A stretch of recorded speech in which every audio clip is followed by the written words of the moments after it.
Bueno, y con esta música emblemática del programa La persona detrás del personaje, que por ahora no está saliendo por www.radiolajunta.essenvivo.com.ar, pero sí era un proyecto que teníamos desde este programa. 2023 es un año paradigmático porque se van a cumplir 40 años de democracia. Entonces queríamos compartir con los vecinos que vamos a tener estas mesas de charla, mesas de café, no hay café, vamos a tener agua, pero bueno, por las temperaturas, porque hoy, bueno, hoy es el 18 de marzo de 2023 y en sucesivos sábados ustedes van a tener la posibilidad de ir conociendo a distintos vecinos en que vamos a ir viendo cada uno de los años de estos 40 años de democracia, con sus cosas positivas, con sus cosas negativas, con sus altas y con sus bajas, en la historia nuestra. Y es bueno porque recién el otro día hablábamos con Jesús, que ya voy a presentar a los invitados, que hay gente, los que hoy tienen 50 años o menos de 50, esto de lo que vamos a hablar hoy, no tomaron conciencia de lo que se vio, lo saben a través de los libros o de videos. Y la idea es empezar a traerles las vivencias personales de quienes vivieron esos momentos tan importantes para la sociedad. Así que, sin más prolegómenos, van a ser 40 episodios todos los sábados, que vamos a seguir repitiendo en la página de YouTube de la Junta, Junta de Historia del Urbano Riachuelo, en el Facebook, Junta Histórica del Urbano Villa Riachuelo. Estamos viendo a ver cómo nos subimos a Spotify, tengan paciencia porque yo soy de la vieja época. Así los vecinos podrán seguir escuchándolo durante toda la semana. Están nuestros invitados. Hoy en particular, en el primer episodio, 1983-1984, tenemos a dos vecinos con una fuerte participación en esa época. En el caso de Marcela Larrosa, ¿cómo te va, Marcela? Buenos días. Gracias por invitarme. No. Y en el caso de Jesús Narvaja, Jesús, ¿qué tal? Buenos días. Yo digo buenos días, buenas tardes, buenas noches, ¿viste? Pues de acuerdo a la gente cuando lo escuché. Vemos cuándo será. Como para empezar, ir despuntando el vicio, como dicen. ¿Qué edades tenían ustedes en el 83-84? Bueno, yo en el 83-84 ya tenía 35 años, 36, perdón. 37 en el 84. Yo en el 83 tenía 14. Quiere decir que vos eras un adolescente, ni siquiera joven, adolescente... Muy chica. Muy chica. Muy chica. ¿Qué recuerdos tienen de ese primer año, Marcela? Bueno, arranco yo. Mira, la verdad es que a mí lo que me gustaría destacar es que ¿qué me pasó a mí en esa época? A mí me pasó que yo arranqué en un comité porque vengo de una familia radical, porque mi papá fue un viejo dirigente de este partido de toda la vida. Vamos a aclarar algo para que los que no saben, el papá de Marcela, fallecido, ya arriba donde está mirando, es Beto La Rosa, que seguramente los abuelos, los padres de los que están escuchando, lo habrán escuchado nombrar y lo deben conocer. Absolutamente. Bueno, yo arranqué en un comité acompañando a mis papás y me pasa que una vez voy a una manifestación, como si fuera hoy, Ferro, vos seguramente te acordarás de eso. Llego a ese lugar, empieza a hablar el hombre y la verdad es que la mitad de las cosas que decía yo no entendía mucho de qué era, pero estaba convencida que estaba frente a un grande. Me fui con un montón de ideas en la cabeza, salí de ahí por supuesto hecha alfonsinista, no radical en ese momento, bien alfonsinista, y después empezó en mí todo un proceso de cambio de quería saber todo, porque yo no sabía que no tenía derechos, no sabía un montón de cosas, porque bueno, tenía 14 años. 14 años y después también de una dictadura sangrienta y de las más represivas de la historia latinoamericana. Que yo no tenía registro, porque verdaderamente los de mi edad no teníamos absolutamente registro. Sí sabíamos que había que tener un poco de cuidado, que no había que hablar de esas cosas. Bueno, saliendo de ese acto empezó mi cabeza a querer saber desde el preámbulo por qué él decía todas esas cosas y por qué significaba tal y cual cosa. Bueno, y ahí arrancó, él cambió mi vida para siempre, que seguramente la hubiera cambiado también el continuo pasaje por el comité, pero él me abrió un mundo sin fin. Fue el disparador. Sí, y durante, bueno, el día de hoy sigo haciendo exactamente lo mismo, abracé en ese momento sus ideas y finalmente los principios y conceptos de la Unión Cívica Radical y acá estoy. Jesús, ¿vos? Bueno, yo era más mayorcito, por supuesto, mucho más, pero yo la historia me tengo que remontar un poco antes. Yo no militaba en política, me dedicaba a trabajar, pero en el año 74-75 era muy serio lo que estaba pasando en la Argentina. Había una yo tenía un hermano que fue uno de los trabajos de fundadores en el Frente Amplio, era un hombre de izquierda, pero no estaba a favor de la violencia y tenía muchos problemas, mi hermano mayor, porque a pesar de ser un intelectual tenía enemigos de la izquierda que no lo querían porque no quería la lucha armada, y de la derecha porque era un intelectual que daba libreto, y bueno. Y no sé si fue en el 74, 75, estaba hablando con un vecino, los viejos punteros que tenían los dirigentes, como Beto y eso, que tenían otros como si fueran los que se encargaban en los barrios. Vivía con uno que comíamos asado todos los domingos y le digo a Blas Lizanti, bueno, yo me voy a afiliar. Y me dice, yo te afilio, qué sé yo. No me pregunté qué era, digo, no, pero voy a afiliar para radicalismo. Bueno, te afilio con Valentín Fagiano. Como si tuviera una propiedad. Para eso ya me cayó mal, porque no, yo me la pegué a los cerros, no a Valentín Fagiano. Pero bueno, y ahí me trajo la ficha y me afilié. Pero no pasó nada, porque después vino el golpe de Estado, tan lamentable que fue muy duro. Yo me acuerdo que el día del golpe de Estado del 76 me levanté a la mañana temprano, a las 4, así, y estaba la marcha militar y ya imaginé el golpe, ya era la ruina. Yo estaba ansioso porque en noviembre empezaría el proceso electoral, no entendía nada, pero también el golpe de Estado tuvo consenso popular, no, digamos que no, porque hay una imagen que me quedó muy grabada. Fue cuando pasé frente a la Camea, yo vivía en el Piedrabuena Viejo, que era el soldadito que había ahí, y pasé iba con el auto y pasé y bajaban del colectivo que era el 185 obrero, y una imagen que me quedó ahí, había una estatua de Perón y Evita en la entrada. Y los obreros bajaban y se abrazaban, estaban festejando el golpe de Estado. Yo fue terrible eso. Llego a la fábrica, había un empleado que siempre llegaba tarde. Digo, ¿qué haces, Ramón? No te van a fusilar algo. Y me dice, no, se cambia todo para que todo siga igual. Dice que la violencia para él iba a seguir. Y después, ¿y en el 83 y el 84? En el 83 empecé cuando había actos iba, pero iba solo. Después un día vi un cartel ahí en un acto que hizo Liborio Pupilo en la Razábal, que había un local en Lugano, que era en la calle Subiría, algo así. Y fui ahí porque me quedaba por acá, iba más rápido, viste, la autopista ni tenía puente, no tenía nada. Efectivamente era lo de Fagiano. No, lo de Topperman, no era lo de Fagiano.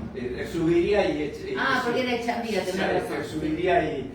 no, en ese entonces yo todavía no era como era, qué dirigente seguía, y bueno, ahí estaba Topperman, bueno, me contó que él era amigo de toda la vida, que sé yo, bueno, y ahí me quedé y empecé a afiliar gente, también ya estaba tratando de motivar a todos los amigos.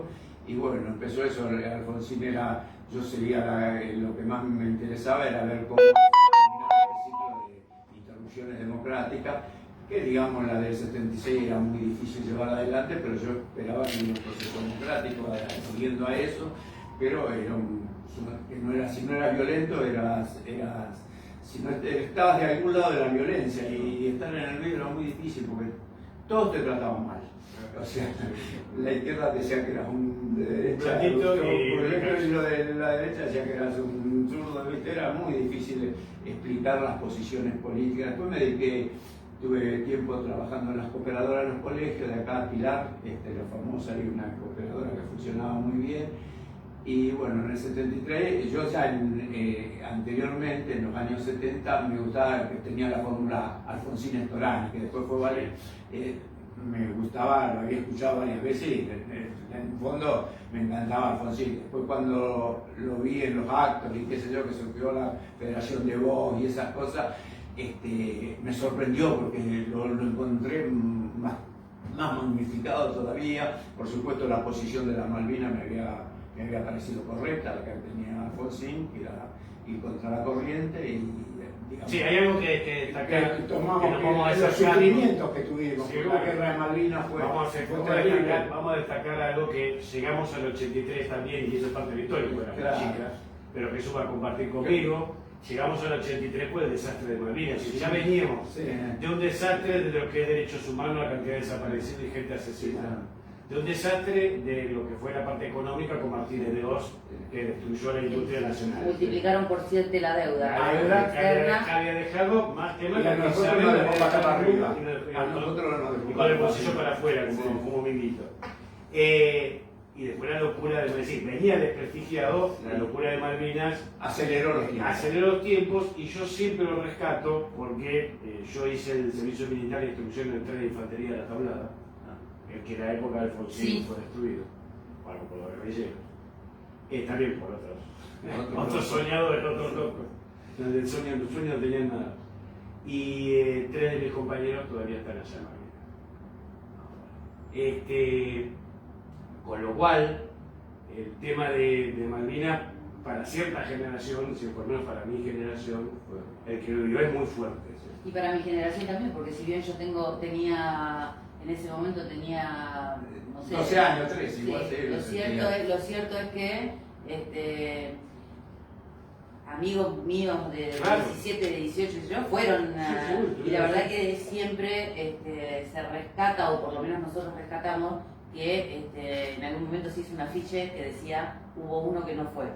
Y el uno que no fue y que no estuvo de acuerdo fue Raúl Exacto. Alfonsín. Bueno, a eso iba en particular, porque todo el mundo, yo me recuerdo, estábamos en la facultad con Beatriz, las críticas que recibió en particular, pero acérrimas, muy ácidas, en que fue uno de los que dijo: esto es una locura militar y es simplemente un manejo político para tratar de salvar la ropa de quienes han hecho un desastre en el país. Eso precipitó. Él siempre fue un disruptivo, él siempre fue un diferente. Hoy cuánta falta nos haría un diferente como él. Eso precipitó los hechos de los Claro. 80. Eso claro, es el prestigio que sucedió en el 82. Aprovecharon Y una bueno. fiesta que realmente está en el corazón de todos los argentinos. Hubo mucha gente que fue a luchar de buena fe y con todas las condiciones, pero militarmente no fue una gesta bien Yo organizada siempre- y mandaron al sacrificio una General de Chile. No solamente- Y yo siempre lo rescato, disculpen, porque también el dolor más grande, habiendo entrevistado a muchos excombatientes, el dolor más grande no es solamente lo que han pasado allá en el sur, lo que cruzaron el océano, sino el olvido. Eso te iba a es el decir. dolor más profundo. Entonces, durante todo el 2022 con Beatriz nos propusimos el programa de los miércoles, siempre nos decía 5 minutos, 3 minutos, poquito, pero siempre tenernos en la memoria, siempre tenernos presentes, Lo más porque grave- lo peor de todo, y que más de un combatiente lo ha dicho, es murieron más de nuestros compañeros, murieron más Los últimos 40 años. que se suicidaron de los que murieron así. Exactamente. Sufrieron más en los últimos 40 años por olvido que los que sufrieron bastante por envidia y por ir mal preparados. La verdad que nosotros en el Comité Capital el año pasado le hicimos un homenaje, y cuando fue el tema del aniversario del lucimiento del general Belgrano, y yo les dije, no sé, debe ser porque ya me estoy haciendo grande y soy madre, y digo, mis hijos tienen 25 y ellos tenían 18. Digo, el pueblo argentino todavía no les pidió perdón, ni a esas madres ni a esa generación. Totalmente de acuerdo. Pero bueno, y ahí surgió desde aquel te tuvimos que tocar el tema y era. las expectativas de que teníamos todo por la vuelta a la democracia, los planteos de Alfonsín de lo importante que era la libertad y la democracia, que no estaba, la democracia no estaba muy en la carne de la gente. Entonces la gente siempre esperaba una salida peligrosa. Yo he visto con mucho dolor gente que hasta eran peronistas porque pusieron bandera en la casa el día del golpe de Estado. O sea, esa madrugada yo la recuerdo, me quedaba espantado ver, digo, ¿cómo poner la bandera? O sea que tenemos algo en sí que no teníamos los valores democráticos muy asumidos, y bueno, fue Alfonsín el que las sociedades no cambian si no tienen asumido la batalla que van a dar. Entonces, mientras no se asuma la calidad de la democracia y todo eso, por eso duró 40 años, porque Alfonsín sembró una semilla de la democracia que fue muy importante y que los jóvenes de aquel entonces la aprendió. Que yo temo que, viste, en estos momentos Se a pierde. veces algunos se pierden un poco, pero creo que está tan instalada que no corremos riesgo. Marcela, ¿qué era militar? Porque uno escucha hoy en día la militancia de la juventud, la militancia. ¿Qué era militar? Hacer política en el 84. No, era Tenía 15, 14, 15 años. puro ideales, puro amor. Alfonsín fue un pacificador nacional. Alfonsín te inspiraba a ser mejor persona. La verdad que él tenía como un aura mágica a quien lo conocimos personalmente. Transmitía seguridad, convicción, un demócrata. Era una maravilla militar para él, un orgullo. Cada vez que yo hablo de él me siento totalmente identificada con todas y cada una de sus aciertos y de sus no aciertos también. Porque A ver, somos seres humanos, tenemos errores y... cuando metió preso a los militares no eran leones herbívoros cuando pasó Sí, como sí, pasó bueno, después. tal cual. El tipo 5 días después de asumir presenta los proyectos en el Congreso de la CONADEP de derogar las leyes militares con el tema de cambiar y que los militares no fueran juzgados por tribunales militares sino por una junta, por un tribunal civil. Él estaba convencido de lo que hacía y para dónde teníamos que ir. De hecho, fue un tipo muy importante para la región también, porque hizo las bases, no en el 83, un poquito más adelante, hizo las bases sobre lo que después fue el Mercosur, intentando la democratización de América Latina y pensando como un bloque económico para poder discutir, un adelantado a la época. En otro aspecto, porque antes de empezar la grabación, eso para decirle a los vecinos, ellos venían así como diciendo, ¿a qué vengo a hablar con este hombre? ¿De qué vamos a tratar el tema? Porque es una conversación telefónica previa, cortita, muy sencilla. Se entusiasmaron enseguida, porque realmente se les nota, si miran a que escuchan y miran, se les nota el entusiasmo de esta época. Y establecimos 3 o 4 temas que, digamos, en este año tuvieron después mucha repercusión hacia el futuro, ¿no? Hacia adelante en particular. Se tuvo un rebote de esas retitas de tenis, ¿viste? Que pica, y no termina de picar. Una de esas fue la CONADEP. ¿Qué fue para ustedes? ¿Cómo vivieron ese llamado? Yo tuve amigos que participaron en la CONADEP pero era un hallazgo importante porque de alguna manera tenían que buscar un camino para blanquear la situación de lo que realmente había pasado en Argentina, porque había gente que todavía no creía que lo que había pasado, y digamos la integración de la CONADEP, que bueno, hay partidos que no participaron, que tuvieron una posición muy diferente, que después habrán razonado, qué sé yo, pero Alfonsín tenía claro, si no cerrábamos esa herida, era imposible que la democracia surgiera. Y tenía que, ¿cómo se cierra la herida? Por la verdad. Es doloroso, pero es la verdad, y mostrar un norte. Y el norte era la democracia y la libertad. La CONADEP, vamos a aclarar, era Comisión Nacional de Desaparición de Personas. La desaparición de personas estaba integrada por 3 diputados y 10 personalidades de que convocó Alfonsín. Te corrijo. Sí. También se suponía que estaba integrada por 3 senadores y como el Partido Peronista no quiso integrar la CONADEP, no mandó a los 3 senadores. Por eso había nada más que 3 diputados. Solamente 3 diputados radicales. Y dentro de esa forma, también me acuerdo, ustedes lo recordarán mejor, que empezó a especularse quién iba a ser el presidente de la CONADEP y fue Alfonsín el que dijo, sábado, no quiero un político, quiero a alguien totalmente outsider. Sábato, estaba Mejide. Mejide era una de las secretarias, que era la que tomaba la recepción. Magdalena.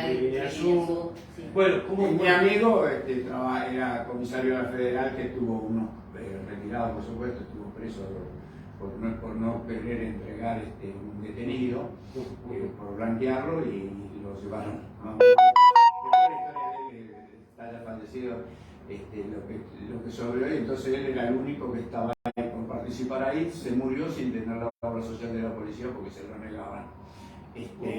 pero eso fue de los hombres que eran valientes y que sufrieron, o sea, dieron lo que podían dar, era el conocimiento, la sabiduría, contar los hechos, y bueno, fue una semillita de donde empezó a conocerse la verdad y todo el camino que hoy transitamos, que fue tan largo. Bueno, la CONADE fue histórico en el mundo, porque nosotros juicio no fue una previa investigación, simplemente cuando fue la Segunda Guerra Mundial fue directamente un juicio. Sí, tomamos otro ejemplo. Nuremberg fue vencedores sobre vencidos. Sí, Acá no había vencedores ni vencidos, y de hecho quienes eran acusados tenían un poder de fuego y un poder de represión todavía intacto, vamos a decir sincero. Muchos dicen ahora, bueno, los militares no, yo no, el gran miedo que se tenía era cómo van a reaccionar los milicos de ese momento, que no son los de ahora. Por supuesto que no. El mundo a los pies de Argentina. Sí, porque no podían creer lo que estaba pasando acá. Porque el mundo estaba viendo a Alfonsín cuánto va a durar. O sea, era la historia de la Argentina. Y Alfonsín demostró que mostrando un camino, teniendo un pueblo atrás, se podía lograr el objetivo. Yo también creo que esa convicción que él tenía fue que lo llevó a llegar hasta allá, Sí. fue lo mismo que lo derrotó.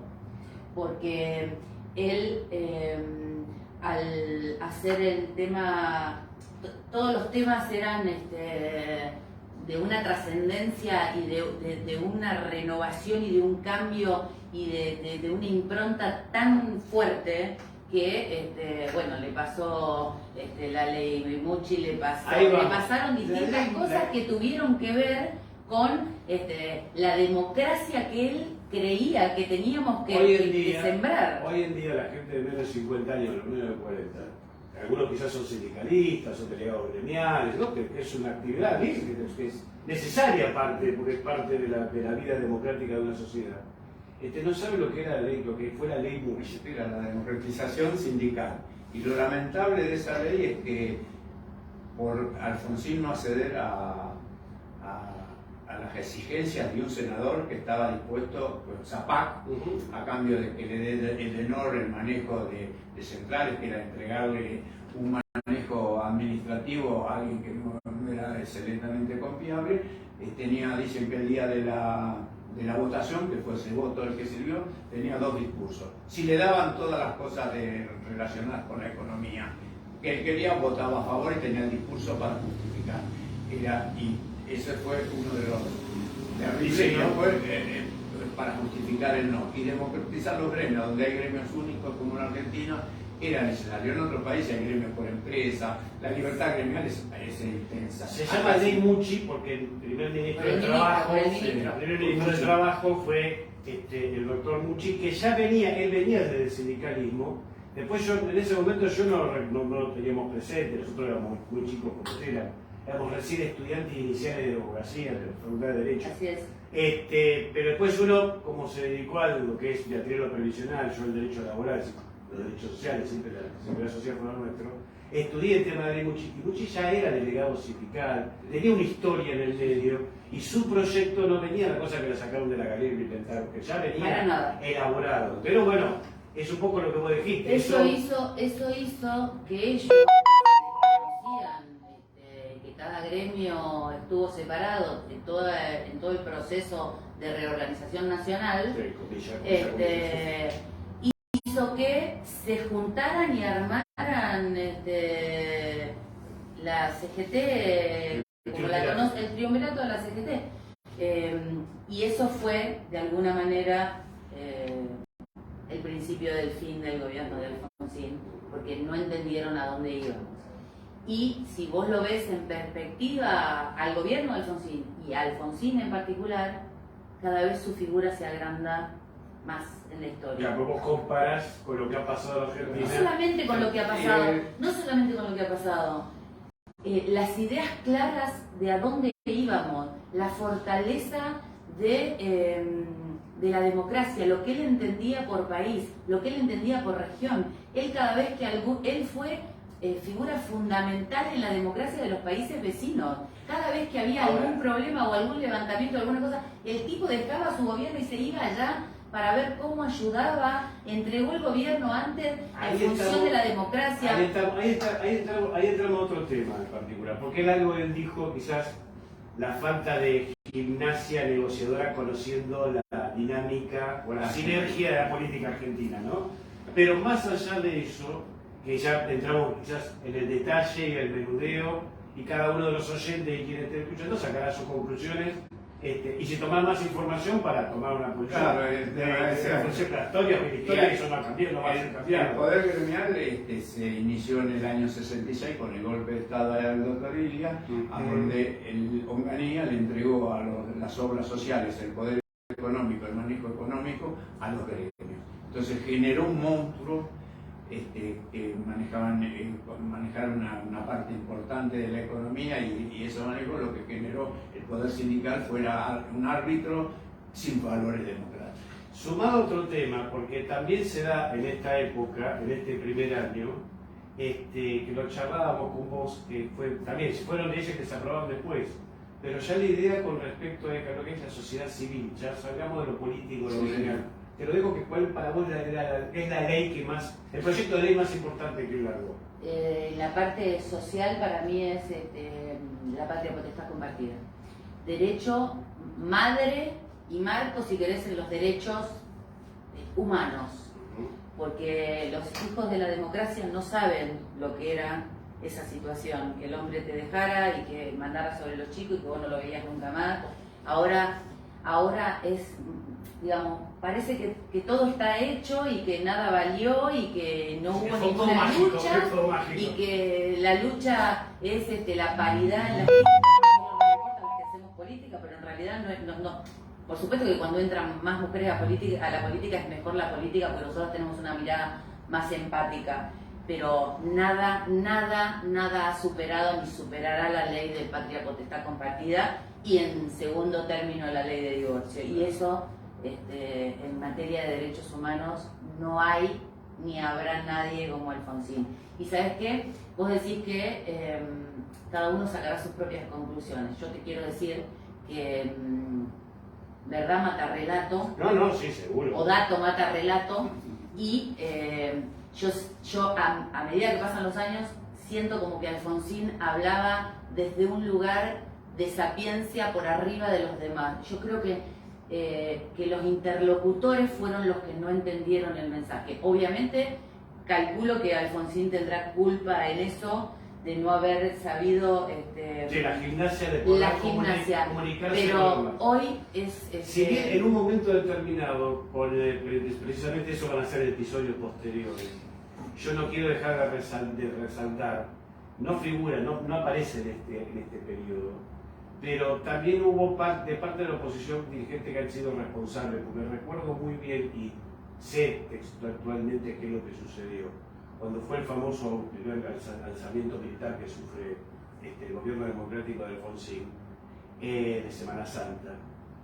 Todo el arco político opositor, o gran parte del arco político opositor, salió a apoyar el gobierno y la democracia, que tanto había luchado y que venía cimentando, y uno de ellos fue Antonio Cafiero. Sí. Y salieron, es más, yo tengo de la persona que estaba dentro de la Casa Rosada, que Alfonsín no quería salir a la Plaza de Mayo porque había ese imaginario popular de la plaza, del balcón de la Casa de Gobierno, etcétera, de historia antigua.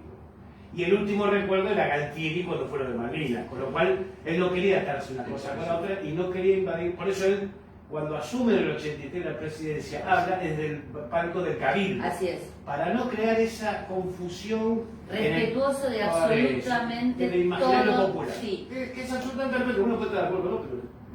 Y fue Cafiero que dijo, no señor presidente, la democracia es representada por usted y usted tiene que salir por ahí a hablar.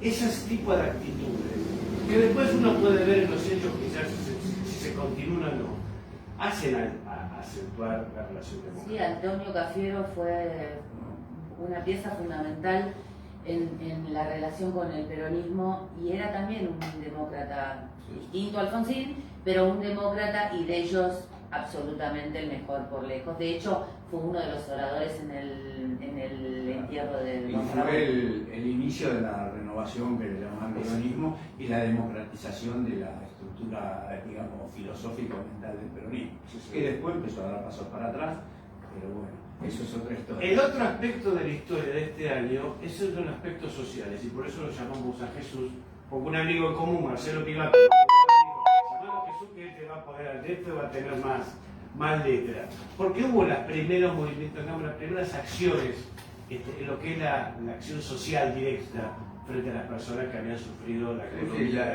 La economía del gobierno militar había destruido había generado mucha pobreza, indigencia sobre todo.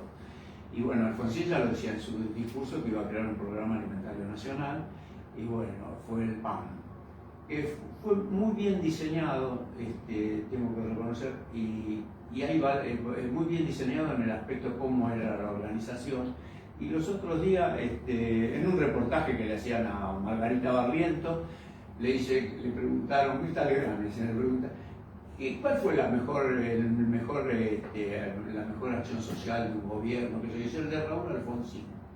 Me quedaron todos, yo también. Y dice, porque yo en la época de Raúl Alfonsín vivía en la Villa 20, y cuando llegué a Santiago del Estero, lo primero que recibí para ver cómo estaba, qué hacía con los chicos, todo, fue la gente del Programa Alimentario Nacional, que ahí cada vez que tenía un problema estaba alguien con quien poderme comunicar, aparte de traer alimento y las vacunas y un montón de cosas, en todo se ocupaban. Y la idea de que el programa era estar y los agentes ser unos especies de agentes de salud, gente educativa, un intermediario entre los distintos estamentos del Estado y aparte la ayuda alimentaria, que no era el 100% de los alimentos porque estaba programado de esa manera, era más o menos el 50%, al 60% de lo que necesitaba una familia, y el resto era como el esfuerzo propio que se lo iba a generar para que no generara una dependencia absoluta de una caja. Hubo muchos problemas, sobre todo acá en la Ciudad de Buenos Aires, pero en las provincias generaba muchos problemas, sobre todo en Santiago del Estero, Catamarca, todo eso, porque los gobernadores querían manejarse a los viejos estilos. Entonces hubo lugares que para implementar el programa alimentario nacional había que hacerlo en un terreno federal, que eran los ferrocarriles, y ahí había que poner, aunque les parezca increíble, el servicio PAN, porque ellos querían, dame las casas y yo sé a quién se la doy y cómo se la doy. No, un requisito de cuántos miembros de la familia, qué ingresos tienen, hacer una ficha como corresponde. Y bueno, pero fue llevado adelante. Y otro tema que fue el programa alimentario nacional, que fue importantísimo, el área logística. Esa la manejaba Carlos Cañesque, que era de San Isidro, Olivo, por ahí. Y era la planta del Mercado Central, en 2 góndolas se hizo donde se producían los 2 millones de cajas de pan por día, 1,5 millones por mes. Y se recibían todos los alimentos, se empaquetaban con poco gasto, sin mermas, sin desaparecer mercadería y con una distribución, una logística impecable. Digno de que hoy en día no existe esa logística, y el área esa la manejaba Carlos Cañeschi, que digamos era una persona no conocida por el público, pero que lo había hecho. Y las licitaciones que se hacían en el Programa Alimentario Nacional eran licitaciones públicas a remate. O sea, era la Junta Nacional de Granos que hacía y decía, bueno, necesitamos 2 millones de kilos de arroz. Bueno, lo mínimo que pueden ofrecer son 200.000 kilos. Y entonces lo ofrecían y estaban y nada que había sobrecito y no, era muy transparente. Por eso podían criticar el programa, pero no lo pudieron criticar por falta de transparencia. Es más, por supuesto, errores había un programa muy parecido fue el de las manzaneras, que había creado muy similar. No, porque acá Jesús lo dijo muy por arriba. La verdad que no era una caja de mercadería. Además de la logística que estuvo impecable, además de, digamos, siempre tuvimos la contra de, en definitiva, el peronismo que gobernaba las provincias y que quería manejar las cajas. Pero indistintamente de eso, el Programa Alimentario Nacional era tan ambicioso y tan bien diseñado, nunca lo pudimos terminar de llevar a cabo, ¿no? Porque, digamos, vos entrabas y tenías que hacer una ficha. La ficha con los agentes PAN hicieron un trabajo impresionante. Controlaban el tema de la salud de los niños, la escolaridad de los chicos, les enseñaban a las mujeres a cómo economizar les enseñaban cómo a cocinar para economizar. Tenía muchas vetas en el mismo programa y no terminó de desarrollarse y quedó en el imaginario colectivo como le daban una caja de comida. No era una caja de comida, era una era cosa... la excusa, digamos, la casa de comer. Exactamente, esa era la excusa.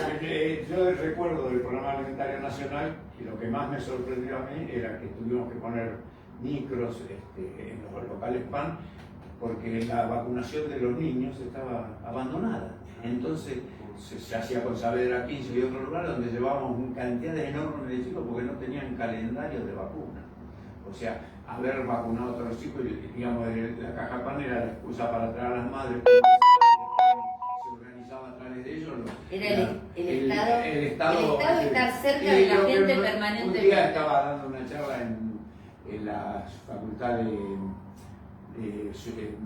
medicina, donde se estaban formando los expertos en administración hospitalaria, y entonces le digo, y había gente que dejó de recibir la caja PAN porque se lo daba de baja.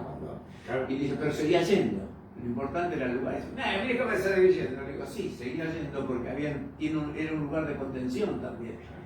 Era un lugar donde había problemas sociales, psicológicos, había que derivarlos.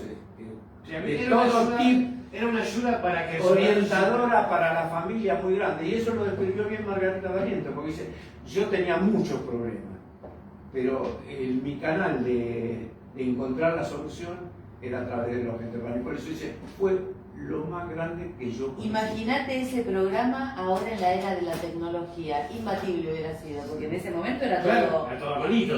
Todo manito. Si estuviera ahora... Les cuento un detalle. El programa de la Ciudad de Buenos Aires estaba muy controlado. Yo tenía la vieja manía de mi viejo, que había sido ferroviario, entonces tenía las cargas y tenía que saber cuánto trigo había en un lugar, cuántos vagones iba a necesitar, en qué fecha, porque no es fácil, no es fácil. Entonces lo tenía todo por colores, los capos en tal lado levantan la cosecha, en tal lado tanto va a llegar a la estación. Entonces había organizado y tenía unas planillas donde estaban los agentes PAN, lo que producían, las familias, los chicos, y entonces daba un promedio. Entonces, a donde los promedios se desbarrancaban mucho, más de un 3%, había un problema con el agente que no hacía bien su trabajo o hacía ganar. O por ahí normalmente no hubo problema de que se quedaran con las cajas, o sea que por ahí hacía otros manejos o el criterio era más personal. Entonces daba el porcentaje que saltaba. Entonces ahí mandaba a su supervisor a hablar a ver qué le estaba pasando. Entonces todo el control había, o sea, la logística no pasaba solo por eso y la gente que iba, yo necesito 400 cajas y no. Estaban controlados porque aparte era el fondo del Estado. Se compraban con fondos del Estado y la rendición había que hacerla. Y había que rendirlas con planillas, filmadas. Era bastante importante, que no solo bastaba con la ayuda social, que era importantísima, eso yo creo que era más importante, lo que se hacía los agentes PAN. Al margen de la caja PAN, como sea ayudar a la familia a organizar su vida, la escolaridad, los planes de alfabetización. A eso iba, porque también una de las improntas de este primer año de Alfonsín era educación, que fue la convocatoria, eso está para la cara, al Congreso Federal de Educación, la Ley Federal de Educación. El problema es que en todos los... todas las propuestas de Alfonsín eran un River Boca, sin entender que podríamos hacer una cosa en el medio donde River Boca hoy lo tenemos, sí, hoy 2023 todavía lo tenemos. En peores circunstancias. Sí, pero en algún momento eso se tranquilizó y ahora está llevado a cabo desde el odio de otra parte. Pero lo que quiero decir es, nunca entendieron que en el intercambio ganábamos todos, porque podías haber, en vez de oponerte y la guerra por la guerra, podías haber dicho, yo propongo esto y por ahí lo tuyo era mejor y se podía haber adaptado, pero era la nada. Los docentes, me acuerdo, bastante sindicalizados, nos hicieron la vida imposible, todo era... Todo no. Sí, no solamente que era todo no, era todo River Boca y era imposible, porque nosotros como oposición, nosotros como partido político, no somos así. Somos una oposición que no tira leña al fuego, somos una oposición constructiva. Tratamos de aportar, porque en este país vivimos todos. Y si desde la política no empezamos a pensar que vivimos todos, los políticos somos parte del problema y no de la solución. Y en 40 años de democracia, la democracia sigue teniendo las mismas falencias que dijo Alfonsín en el 82 o en el 83 haciendo campaña. Alfonsín dijo que con la democracia se come, se cura y se educa, y con la democracia no ha pasado ninguna de estas tres cosas. Entonces, a 40 años de la democracia, todavía tenemos muchas deudas pendientes. La deuda educativa hoy en día es gravísima. Mi hija se recibió hace poco y está profesora universitaria, pero empieza con colegios secundarios, obligamos son los primeros años. Y me está asombrada de los niveles, tanto en provincia, en ciudad y todo eso, pero de los niveles educativos. A veces participan, cuando falta un profesor, lo deben saber ustedes, viene de otra para acompañar en ese examen de matemáticas, qué sé yo, va y lo que no puede entender, chico, llega a casa sorprendida, chico de 4 años, que por ahí de 4 años, que no sabía cuánto era un metro. Y por más explicaciones que le daban, decían 10 centímetros, no, 10 centímetros esto. Decían, no, un metro, vos pensás, que 10 centímetros esto, ¿cuánto más o menos? No, 10 centímetros, decía, ¿y un metro cómo lo haces? Pero dice, uno nos miraba y no lo ocurrió, por nuestra época la matemática era algo importante y lengua también. Y el deterioro educativo se dio en todos estos años de democracia muy grave, y ha generado un nivel de educación que, digamos, nosotros éramos los número 1 en América Latina y hoy estamos peleando el último puesto. Un problema sindical también, Sí. porque parte de que no quieran modificar currícula y un montón de otras cosas tiene que ver con el sindicalismo. Y la verdad es que los chicos hoy día no tienen ni lectura comprensiva, les es muy difícil la matemática, seguimos estudiando, no sé, 3 meses en un colegio primario los números romanos, que con, qué sé yo, una semana de clase está más que suficiente. Digamos, no adaptamos la tecnología a la vida diaria. Sí, bueno, aquí pero la mucho ley- tiene que ver con el sindicalismo. La ley federal de educación 1-2. Es decir, Beatriz y yo transitamos de muchos años, de hecho, gran parte de mi aporte jubilatorio como docente, acá en el Comercial 12. Pero la ley federal de educación, una de las cosas que tuvo, que se trataremos en otro episodio, porque en realidad Alfonsín fue el que propuso y a partir de ahí comenzó, tuvo un rebote, como decimos, la pelotita que sigue picando en años posteriores. Pero la ley federal de educación, acuérdense, fue la que sacó del plan educativo a todas las escuelas técnicas. Si todos los industriales salieron de golpe del esquema, ahí fue un... y es una cosa loca. No, lo que El pasa país que es que necesitaba industrializar.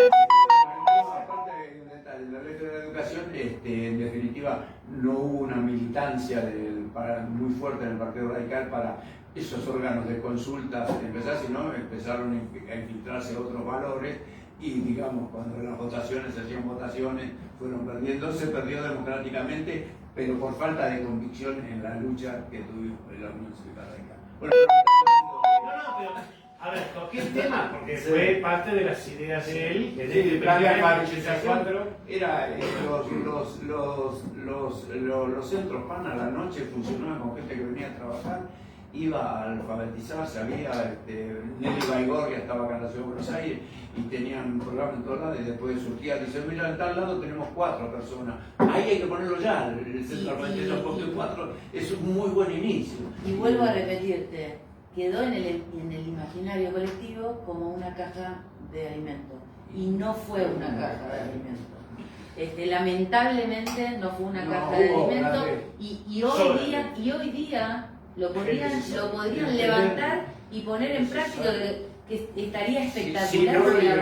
Porque, digamos, Sí, nadie sabe que, digamos, algunos lo harían, pero en el programa alimentario nacional, el que hacía política partidario, lo llamábamos a rendir cuentas, baja el tonito, bueno, tenés que tratar de y hacer el trabajo para no desvirtuarlo. Entonces, cuando se evitó desvirtuarlo, conseguir a alguien que lo siguiera, sino que trabajara el tema, la gente lo fueron entendiendo y fue muy importante. Pero bueno, si te imaginamos hoy en día con algún gobierno, cómo serían los agentes del programa, fijando... Pero no deja de ser, como dice Marcela, una utopía que se tiene que luchar porque en definitiva...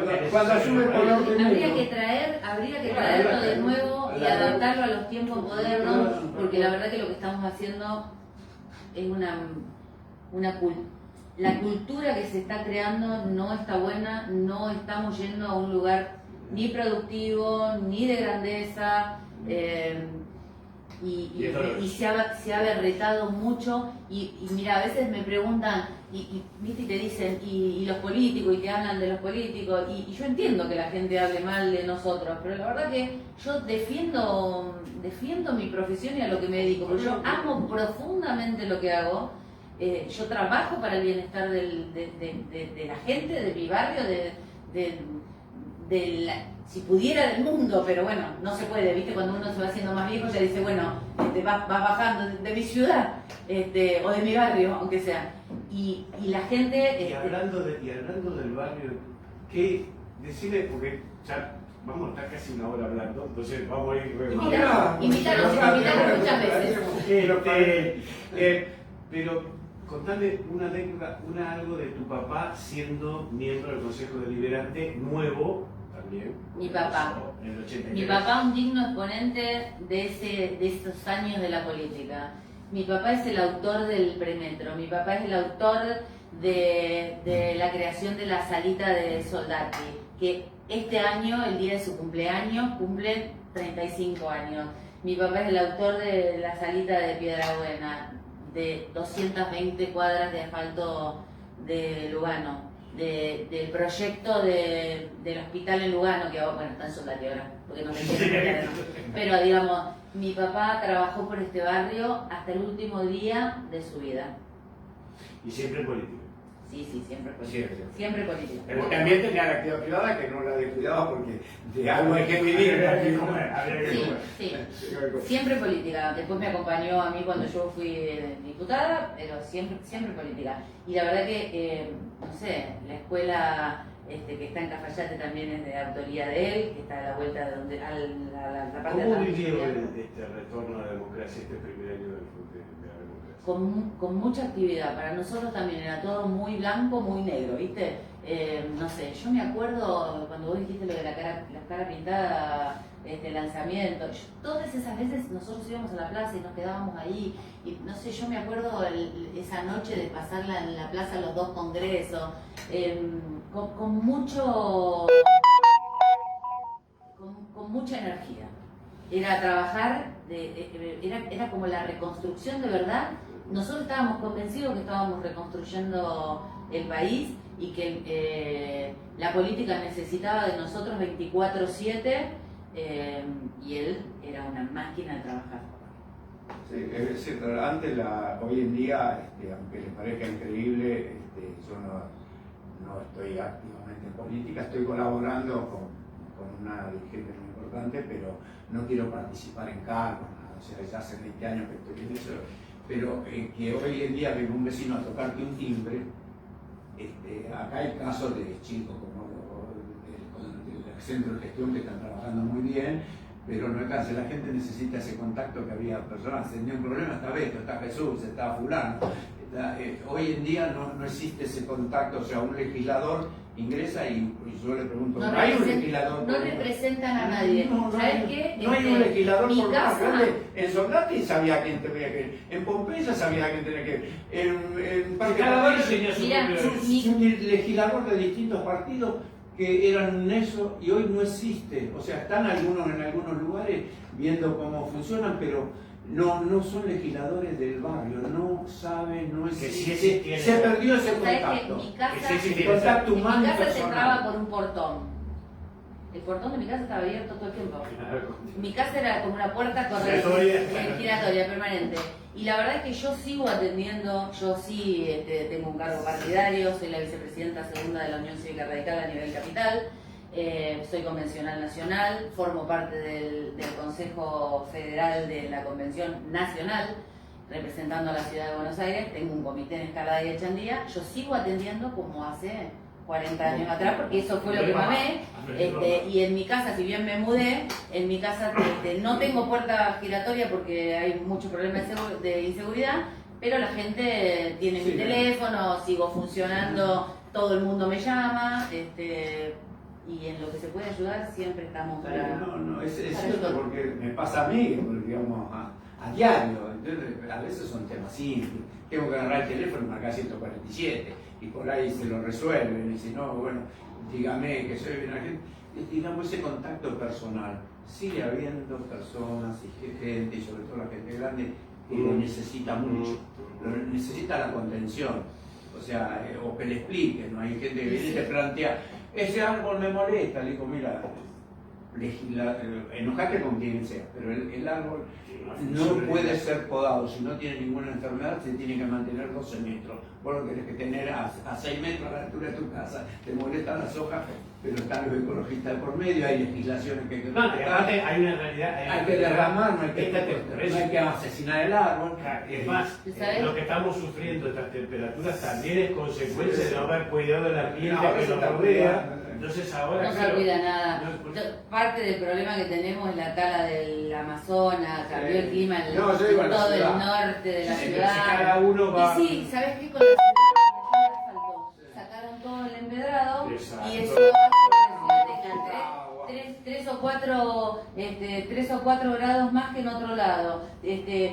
Hicieron edificios con el tema de que no ponen gas, sino que todo es en luz. Todo eso fue haciendo que la cosa cada vez estuviera peor. ¿Y sabés qué otra cosa? Los políticos han dejado, la mayoría de los políticos han dejado de representar a la gente, y la otra cosa es que la tecnología, que está muy buena, hace que una buena porción de la población se sienta fuera del área de cobertura, porque no tienen quien los asista, porque no, digamos, es complicado para mí que tengo 55 años y que tengo que andar a veces pidiéndole a mis hijos que me ayuden. Imagínate para una persona de 70 u 80 años que necesita hacer un trámite, que lo tenés que hacer vía web, que tenés que ir al banco con los Arturitos, eso. Que andar molestando a tus hijos, que los hijos muchas veces no le dan mucha bolilla a los padres porque no tienen tiempo, no porque no quieran, y todo el tiempo estamos tratando de separar al ciudadano de pie con la política, con el Estado. Con el contacto personal, que la realidad de donde el político ve la situación real. Hoy en día ver la situación de la gente, le digo a uno, qué lindo acá, vamos a ver si hay frente. Y yo sé que en el fondo están viviendo mal, son los abuelos que están viviendo mal. Entonces, esa es la cáscara, la vida de esas personas. Cuando se te acercan a decir, mira, tengo este problemita, qué sé yo, no encuentran una persona que te tape el desagüe. Entonces tenés que agarrar algo del desagüe, decir, a ver, de esta forma. Yo realmente, cosas a la escala humana. Hemos estado charlando en particular y se fue una hora. Nos fuimos a una hora. Yo, en nombre de la Junta de Estudios Históricos, personal mío del programa, les agradezco la disposición, porque quiero decirlo públicamente, fue llamarlos y combinar el horario, podemos charlar. Bueno, dale, ¿a qué hora estamos? Ninguno de los dos ni siquiera sin una de esa disposición como vecinos. Yo quiero manifestar que rescatar. Les agradezco que dan un saludo final, para así vamos cerrando, Marcela. Te agradezco muchísimo que me hayas invitado, estoy dispuesta a venir tantas veces como sea necesario, sobre todo para defender lo que llevo tan adentro, que es la Unión Cívica Radical, y nosotros tenemos con qué, porque la verdad que si hay un partido de los derechos, somos nosotros. Así que te agradezco mucho, estoy dispuesta para que me invites todas las veces que quieras, para cuando sean las leyes fundacionales de la ciudad, porque fui diputada en las dos primeras, después de la reforma de la Constitución. Y lo último que te quiero decir es que también estoy para, cuando quieras hablar del Pacto de Olivos, para defender esa posición o dar mi punto de vista. Bueno, yo Marcela, estoy profundamente agradecido. por ahí nos fuimos del tema y querías No, hacer no, un bueno. tema No. de la restauración de la democracia, que es lo que nos estábamos planteando, pero vamos a tener tiempo en otro momento. Y bueno, y estos programas que sirvan para que la política empiece a rescatar la escala humana, que se la tiene, y la escala humana es el contacto directo con las personas, no caminar un ratito al barrio, hablar tres cosas y dar un saludito y un beso. La escala humana es el contacto, dedicarle tiempo, hablar sobre todo con la gente mayor, que es como que algo que lo quieren obligar a llevarle alguna tecnología. Yo hace poco fui al banco, no querían atender, no te atiende el cajero automático. Y le digo, yo te estoy cuidando el trabajo. Y el muchacho, no me está cuidando el trabajo, sí, porque mientras vengan viejos pelotudos como yo, vos vas a tener que atender más gente. Y aparte a mí me cobrás porque el cajero no me da el recibo, porque no cuenta la plata, me da un coso que yo no tengo que ir, entonces me cobrás. Y me empezó a hacer lío. Había mucha gente mayor ahí, se armó en el banco un lío, que tuvieron que habilitar la caja, la gente, ¿qué es eso? ¿Qué es eso? No, hay que ser un poco contemplativo y en ese detalle se ve que se está transmitiendo en todos lados. Entonces, manejame por el teléfono, mandame un mensajito y a lo mejor necesito un contacto humano, algo que no lo reemplaza. Y eso no lo va a reemplazar ni va a mejorar porque al final la gente siente que la política no está con ellos. Entonces, así esté enojado para escuchar sus enojos. Por ahí le das una explicación y dice, bueno, eso no lo sabía. Y bueno, es bueno. Y yo creo que el humano todavía se mantiene, Marcela lo estaba comentando, la escala humana. Y yo lo noto porque, digamos, al estar de alguna manera colaborando en otro sentido de la política, por ahí, en los equipos y contando esto, yo lo transmito en todos lados. Pero les cuesta entender a muchos legisladores, a muchos, cuál es la escala humana. Pero bueno, lo necesitamos porque de esa manera vamos a aprender a seguir transitando el camino que corresponde. Gracias a ustedes. No, les agradezco porque son testimonios en particular que, como dije, muchos los que tienen menos de 50 años de esta época no saben nada, no la vivieron, y es bueno de repente hacer historia para leer lo que pasó en el fútbol, lo que nos ha pasado, cómo mejorarlo para tener un futuro mejor. No solamente para nosotros, sino para nuestros hijos y nuestros nietos, que creo que es ya a esta altura de edad de nosotros lo que empezamos a mirar hacia adelante, ¿no? Así que, muchas gracias. Terminó este primer episodio, siempre con la música emblemática del programa de la persona que trae el personaje, porque se hace todo a pulmón, acá se hace todo a pulmón. Y los invitamos a los vecinos, los invitamos a ustedes para seguir los siguientes episodios y que vamos a ir recorriendo estos 40 años de democracia durante 40 episodios. Nos vemos, espero, el próximo sábado con otros invitados, con otros temas muy interesantes y puedes verlo, lo que hemos charlado y compartido a través del Facebook de la Junta de Estudios Históricos, Junta Histórica de Lugano y Riachuelo, o de YouTube, de la página de YouTube, Junta de Historia Lugano y Riachuelo, y podrán poder escuchar y esta charla entre vecinos y amigos que hemos tenido. Nos vemos el sábado que viene. Buenos días y muchas gracias.